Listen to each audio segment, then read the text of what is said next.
Kevin O'Leary is with us this morning. I know where you stand on this. You are definitely not a fan of the government taking a role in private enterprise, are you? No, not at all. What's broken? Nothing. The American economy for 200 years is the gem of the globe. The private sector has been working with the government for 200 years successfully. We remain the largest economy on earth. 52 cents of every dollar invested on earth comes here because of the policies we have in place. We let good companies thrive, and then when companies fail, they die like a slug on the bottom of the ocean, and the protein gets reabsorbed through private equity back into the winning management teams.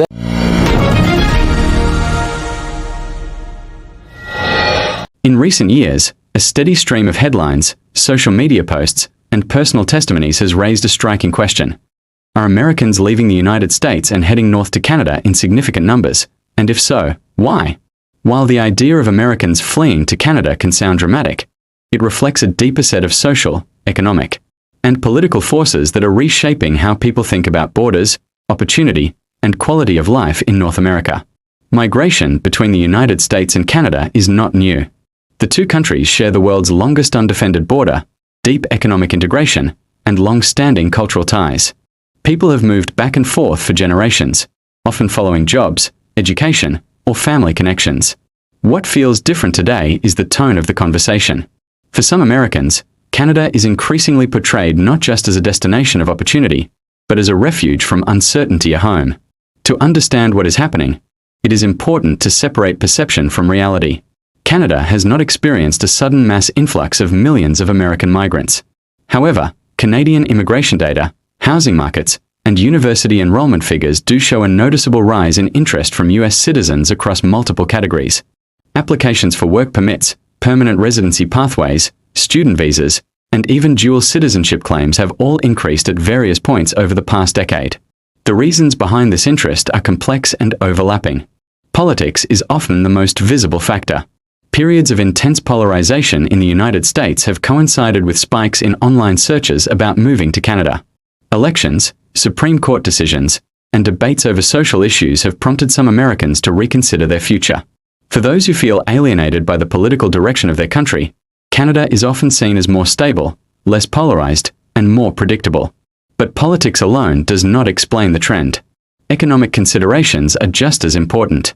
While the United States remains one of the world's largest and most dynamic economies, it is also marked by sharp inequality and rising costs of living. Housing affordability has become a major challenge in many American cities. Healthcare costs, even for those with insurance, remain a source of anxiety. Education expenses, including student debt, weigh heavily on younger generations. Canada offers a different social and economic model. Universal healthcare is frequently cited as a major draw. While the Canadian system has its own challenges, including wait times and regional disparities, the absence of direct medical bills provides a sense of security for many newcomers. Education costs, particularly at public universities, are often lower than in the United States. Social safety nets, while not unlimited, are perceived as more robust. Work-life balance also features prominently in the decision-making process. Canadian labour laws generally mandate longer parental leave, more vacation time, and stronger worker protections. For professionals who can transfer their skills across borders, these differences can be significant. The rise of remote work has further lowered barriers, allowing some Americans to live in Canada while working for US-based employers. Climate and environmental factors are another piece of the puzzle. As extreme weather events become more frequent, concerns about heat waves, wildfires, hurricanes, and water scarcity have grown. Canada, despite facing its own climate challenges, is often perceived as less exposed to some of the most severe risks affecting parts of the United States. For families thinking long-term, environmental stability has become a consideration alongside jobs and schools. Canada's immigration system itself plays a role.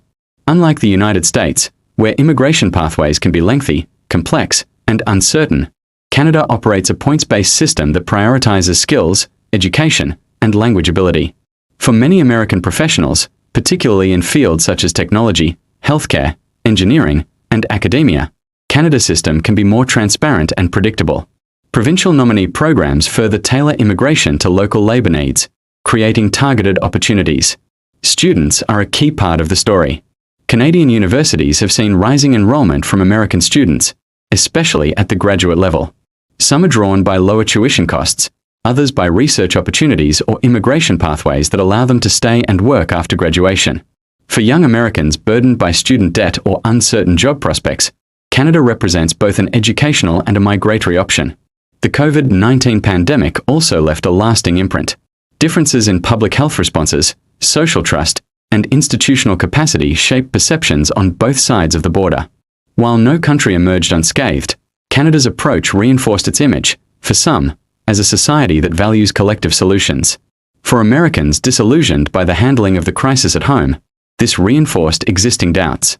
At the same time, it is important to acknowledge that moving to Canada is not simple. Immigration remains competitive. Housing costs in major Canadian cities such as Toronto and Vancouver are among the highest in the world, presenting a barrier for newcomers. Wages, in some sectors, are lower than in the United States. Taxes are generally higher, reflecting the cost of public services. Not every American who dreams of moving north finds the reality matches expectations. Canada itself is grappling with the effects of increased immigration. Rapid population growth has strained housing, healthcare, and infrastructure. Public debate within Canada has become more intense, with concerns about affordability and social cohesion. While Americans are often viewed more favorably than other migrant groups due to cultural similarities, they are still part of a broader conversation about capacity and limits. The impact on the United States is more subtle. The number of Americans leaving for Canada is small relative to the total population. However, the symbolism matters. When skilled professionals, students, or families decide that their future lies elsewhere, it raises questions about confidence in national institutions.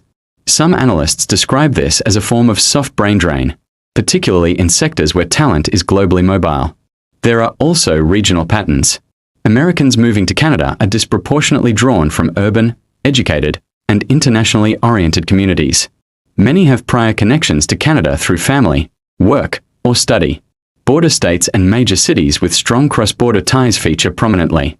This is not a mass movement of the economically desperate, but rather a selective migration of those with options.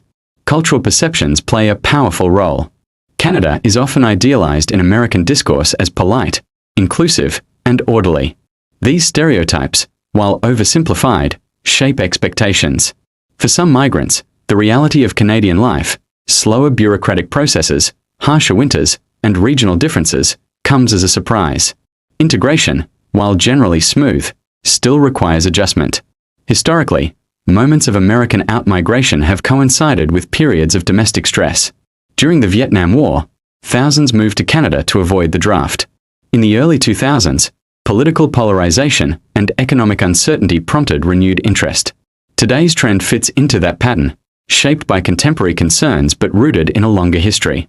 Looking ahead, the future of American migration to Canada will depend on developments in both countries. If the United States addresses issues such as healthcare access, housing affordability, and political trust, the sense of urgency driving some to look abroad may ease. Conversely, if polarization and inequality deepen, interest in alternatives is likely to persist. For Canada, the challenge will be managing immigration in a way that sustains public support while meeting economic needs.